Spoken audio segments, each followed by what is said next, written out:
پھر سمندر کا اندھیرا، پھر مچھلی کے پیٹ کا اندھیرا، اس میں انہوں نے اللہ تعالیٰ کو پکارا، لا الہ الا انت سبحانک انی کنت من الظالمین۔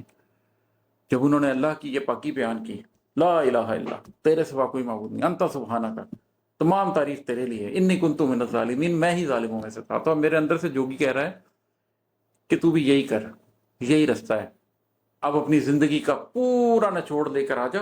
اور اپنے دل کو ایک سمندر بنا لے اور اس میں سیاہی بھر لے، اور پھر لا الہ الا انت سبحانک انی کنت من الظالمین پڑھنا جا پڑھتا جا۔ یہیں پر ختم نہیں کرتا بات، پھر وہ کہتا ہے، جوگی بولا بس بیٹا لکھتے جانا ہے، یادوں ماضی کی پرتوں سے، خون سے اور دل کی چوٹوں سے، غم سے اور اپنے عملوں سے، لا الہ الا انت سبحانک انی کنت من الظالمین لکھنا ہے، لکھتے جانا ہے، رونا ہے، روتے جانا ہے۔ 7 سمندر کم پڑ جائیں تو اتنے ہی اور مہیا کر لینے ہیں،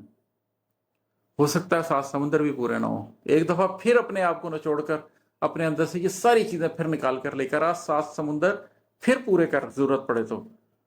لا الہ الا انت سبحانک انی کنت من الظالمین لکھنا ہے، لکھتے جانا ہے، روتا ہے، روتے جانا ہے، آخر ایک دن تیرا دل بھی بھر جائے گا۔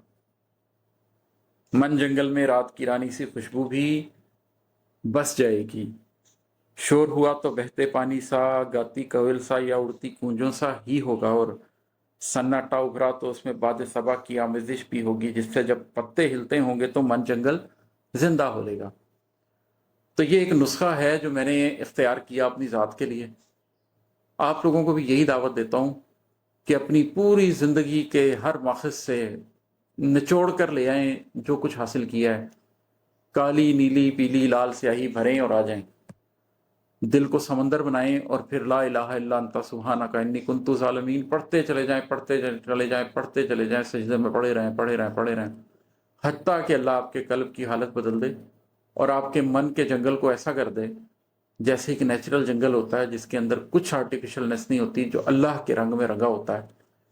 اور جس کے اندر جو آواز بھی آتی ہے وہ صرف سرشاری کا باعث بنتی ہے، جس کے اندر جو سناٹا بھی اٹھتا ہے وہ صرف سرشاری کا باعث بنتا ہے۔ قلب کو بھی ایک ایسا جنگل بنایا جا سکتا ہے۔ بہت شکریہ۔